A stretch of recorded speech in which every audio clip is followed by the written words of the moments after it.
그래서 제가 최소 도로와 접한 폭은 10m를 유지해야 되고 그 깊이는 우리 땅의 깊이는 12m를 유지하는 것이 주차 대수를 확보하는데 매우 유리하다. 요거는 꼭 기억하시고 땅을 알아보실 때 꼭 체크를 하셔야 돼요. 이것이 바로 오늘 영상의 핵심입니다. 안녕하세요. 아르테 안 소장입니다. 이번 영상은 건축개발 시행사업 시즌1의 8번째 사업성을 결정짓는 요소에 대해서 좀 알아볼 거예요. 사업성을 결정짓는 요소를 제가 이제 몇 가지 꼽아봤는데, 이거는 이제 소규모일 때 해당되는 사항들이고요. 제가 나름대로 이제 선택해 본 겁니다. 첫 번째는 입지예요. 입지에 대해서 누가 반론을 제기하실 분이 계실까요? 가장 중요하죠, 입지가. 그다음 두 번째는 이제 용적률 건폐율이에요. 용량 얼마만큼의 건축물을 질 수 있는지 이런 것들 중요하죠. 이것도. 세 번째는 정북 1조 사선 제한이에요. 정북 1조 사선 제한은 누가 뭐라 그래도 굉장히 중요한 요소죠. 동서로 이렇게 긴 땅일 경우에는 정북 1조 사선 제한 때문에 건축물을 많이 못 짓게 되겠죠. 네 번째는 대지 형태와 크기예요. 대지가 깔끔하게 이렇게 생겼으면은 효율적으로 건축물을 안 칠 수 있는데, 이렇게 좀 비정형으로 생겼다. 그럼 이런 부분들은 좀 많이 로스가 생기지 않겠습니까? 대지 면적에 비해서 많은 건축물을 질 수가 없죠. 그 다음이 다섯 번째 주차 대수예요. 이게 사실은 이 주차 대수도 상당히 중요합니다.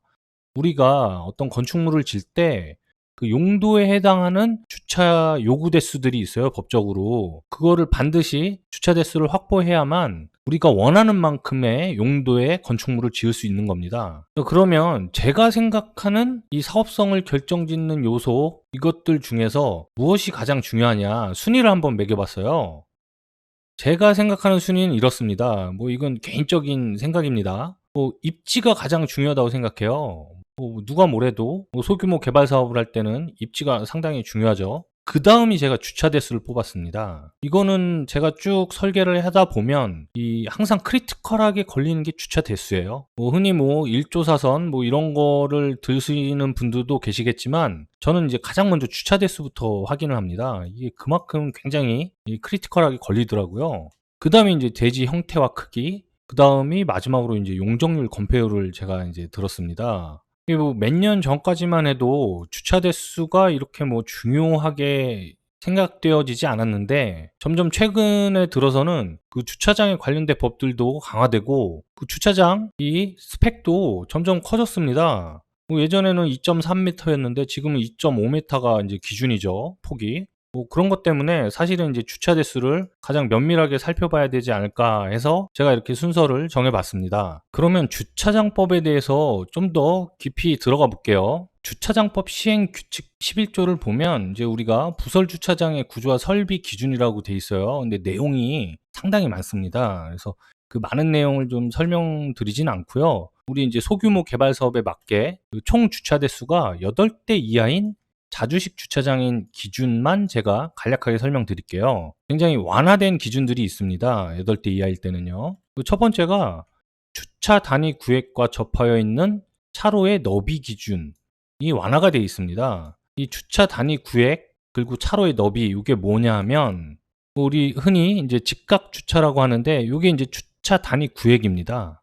주차장 사이즈죠. 2.5m, 5m에서 이게 이제 주차 단위 구획이고, 그 앞에 이 차로의 너비라 그래서 이 단위 앞에 공간을 어느 정도 가져야 되느냐, 이거에 대한 기준이 있어요. 이제 직각 주차일 때는 이제 6m를 확보하게 되어 있습니다. 이 주차 단위 구획 앞에 이 공간을 6m를 확보를 해라. 요거는 8대 이하나 그 이상이나 동일하죠. 근데 이제 평행 주차일 경우, 그때 이제 기준이 조금씩 달라집니다. 평행 주차의 주차 단위 구획의 법정 사이즈는 2m에 6m입니다. 옆으로 이렇게 되는 거죠. 차 이렇게 되는 거. 요거의 차로의 너비는 3m입니다. 8대가 이제 초과되면 3.3에서 5m인데, 출입구가 이제 2개일 경우에는 3.3, 하나일 경우에는 5m 이렇게 돼 있죠. 상당히 완화된 기준을 적용하고 있습니다. 60도 대항 주차를 좀 확인해 볼까요? 60도가 바로 요 각도가 60도입니다. 이제 전면에 이제 차로의 너비, 요 폭이 4m입니다. 8대가 초과될 때 출입구가 2개면 4.5, 하나면 5.5. 이것도 많이 완화돼 있죠. 45도일 때는 3.5m입니다. 뭐 이렇게 좀 완화된 기준을 적용하고 있습니다. 그리고 두 번째, 보차 혼용 12m 미만 도로에 접하여 있는 부설 주차장은 그 도로를 차로로 하여 배치가 가능하다. 요게 이제 굉장히 중요한 문구인데요. 자, 제가 이제 샘플을 좀 들어봤어요. 우리 이제 요게 대지입니다. 우리 땅이고, 여기 이제 6m 도로에 딱 접해져 있는데, 대지 면적이 약 80평이에요.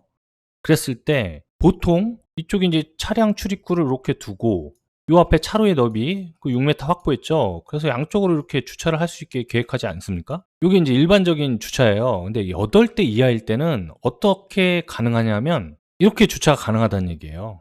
뭐냐면 이제 6m 요 도로를 요 앞에 이 차로의 너비로 써도 된다는 거예요. 요 도로가 12m 미만의 보차 혼용 도로일 때, 뭐 인도차도 이제 구분이 없는 도로를 말하는 거죠. 그럴 때는 요 앞에 이제 차로의 너비 이거를 도로로 써도 된다는 얘기예요. 그러면 이제 주차를 이렇게 배치를 해도 된다는 얘기죠. 이게 바로 8대 이하일 때 주차장입니다. 그 기준이에요. 상당히 완화된 기준이죠.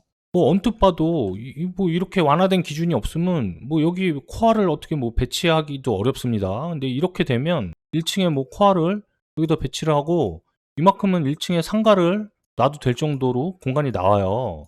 상당히 유리한 거죠. 그리고 세 번째, 5대 이하의 주차 단위 구획은 차로 기준으로 세로로 2대까지 접하여 배치 가능.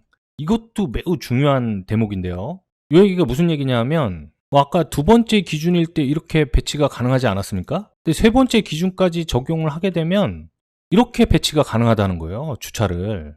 두 번째 기준을 적용해서 이 앞에 차로의 너비를 확보하고 직각 방향으로 주차의 단위 구획이 5대 이하일 때, 여기 이제 4대니까 이렇게 2대를 이렇게 연접해서 이제 붙일 수가 있는 거예요. 바로 이렇게 주차를 해도 우리가 인정해 주겠다. 그 내용입니다. 보통 우리가 이제 소규모 개발 사업, 뭐 다세대 이런 주택을 가보면 이런 식으로 이제 주차장을 많이 풀죠. 바로 이 법 때문에 이렇게 주차장을 풀 수 있는 겁니다. 이것도 상당히 그 메리트가 크죠. 네, 이렇게 8대 이하인 주차장은 이런 식으로 완화를 많이 해줬습니다. 그래서 이거를 잘 이용하면 그 소규모 개발을 하실 때 그 주차 대수를 최대한 우리가 원하는 계획만큼 맞출 수가 있어요. 이거 상당히 중요한 법이고요. 이거 좀 익혀두시는 게 상당히 좋습니다. 제가 여기서 한 가지 더 팁을 드리자면 바로 이제 이런 그 완화된 기준들이 적용되기 좋은 땅, 어떤 땅일 때 이런 완화된 기준이 적용이 잘 되고 어떤 땅일 때 좀 안 되는지 그에 대해서 이제 깔끔하게 알려드릴게요. 여기 보시면 이제 두 가지 샘플을 제가 갖고 왔어요. 뭐 둘 다 대지 면적이 55평 정도 됩니다. 뭐 이 정도 규모, 소규모일 때 많이 하시죠. 뭐 다가구를 하셔도 되고, 뭐 다세대를 하셔도 되고. 자, 요 왼쪽 거 먼저 볼까요? 이거 보면은 제가 이제 가장 크리티컬하게 좀 대충 풀어놨습니다. 여기 보시면 요게 이제 계단이고요. 요게 이제 승강기입니다. 여기 홀이 되겠죠. 그랬을 때 이 계단실까지 이어지는 보행 통로 1.5m 폭을 확보를 해야 됩니다. 그래서 이 1.5m 폭을 빼놓고 그 다음에 아까 말씀드렸던 완화 조건, 이렇게 연접해서 배치하는 주차 대수, 그리고 그 앞에 차로 확보해야 될 차로 6m 이렇게 확보를 했습니다. 이게 가장 최대한 주차 대수를 뽑은 거예요. 여기서 뭔가 느껴지지 않으십니까? 이 폭이에요. 그러니까 이 도로와 지금 이제 4m 도로로 제가 샘플을 잡았는데 이 4m 도로와 접한 대지의 폭, 최소 우리가 4대 이상의 주차 대수를 가지려면 55평 규모로 뭐 이거보다 큰 것도 해당되겠죠. 이 도로와 접한 우리 땅의 이 폭이 최소 10m 이상은 돼야 된다는 거예요. 예를 들어 이제 이 10m가 안 된다. 그러면 4대가 안 나오겠죠. 뭐 이 대지, 인접대지에서 떼야 되는 거리들도 있을 것이고 이 보행 통로도 확보해야 되고 구조적으로 이렇게 기둥도 들어가야 됩니다. 이런 것들을 종합했을 때 제가 이제 쭉 설계를 해오다 보면 이 도로와 접한 대지의 폭이 10m가 안 되면 주차장을 계획하기가 너무 어렵다. 즉 대지와 도로와 접한 이 폭이 10m가 되는지를 우선 검토해라.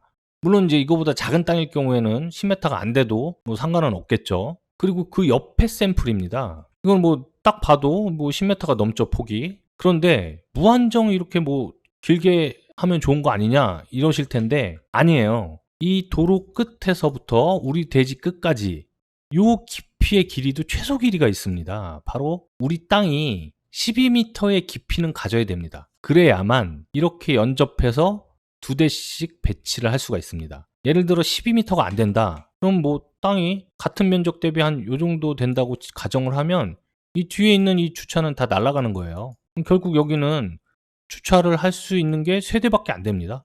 3대밖에 이렇게 못 놓는 거예요. 그러니까 도로와 접한 폭이 중요하다 그래서 무작정 옆으로 넓어지는 땅이 좋냐? 그것도 아닙니다. 그러니까 적당한 간격을 유지해야 돼요. 그래서 제가 최소 도로와 접한 폭은 10m를 유지해야 되고 그 깊이는 우리 땅의 깊이는 12m를 유지하는 것이 주차 대수를 확보하는데 매우 유리하다. 요거는 꼭 기억하시고 땅을 알아보실 때 꼭 체크를 하셔야 돼요. 이것이 바로 오늘 영상의 핵심입니다. 오늘 영상에서 사업성을 결정짓는 요소로서 주차장을 상당히 높게 평가를 했는데 그 이유를 샘플을 들어서 좀 보여드릴게요. 보시면 이제 둘 다 대지 면적이 55평 동일한 대지입니다. 이쪽엔 주차장이 4대밖에 안 들어가고 여기는 이제 6대가 들어가요. 이렇게 됐을 때 사업성에 어떤 차이가 있는지 보여드릴게요. 보시면 이제 대지 면적이 55평이라 2종 일반 주거지역 기준으로 용적률 200%를 적용하면 이제 연면적이 110평이에요. 총 건축물의 면적이 110평인 거죠. 거기에 우리가 원룸을 계획한다고 가정을 했습니다. 그래서 이제 단위 세대 원룸의 전용 평수는 6.9평.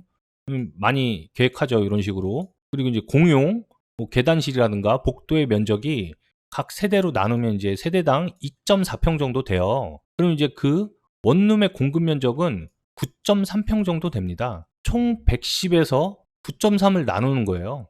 그러면 세대수가 이렇게 되겠죠. 그러면 우리가 이 땅에서 55평 땅에서 총 12세대의 원룸을 계획할 수 있는 겁니다. 조금씩 이제 전용이나 공용을 좀 다이어트 하면 되겠죠. 그랬을 때 서울 기준으로 이 전용 6.9평은 그 30회배 미만이기 때문에 세대당 0.5대예요. 주차 대수, 요구 주차 대수는 6대가 되겠죠. 총 12세대니까 세대당 0.5대로 해서 나누면 뭐 6대의 주차 대수를 확보를 해야 됩니다. 그래야만 우리가 원하는 12세대의 원룸을 질 수 있는 거죠. 근데 지금 이 땅에서는 뭐 주차를 4대밖에 계획을 할 수가 없어요. 뭐 이것저것 이제 따져서 최대한 넣는 경우겠죠. 근데 요 옆에 보면 여기는 6대가 들어갑니다. 동일한 대지 면적을 갖고 있지만 이쪽은 6대를 확보해서 우리가 원하는 원룸 12개를 질 수 있고 여기는 12개를 못 짓게 되겠죠. 더 이제 뭐 굳이 원룸을 짓겠다고 하면 여기는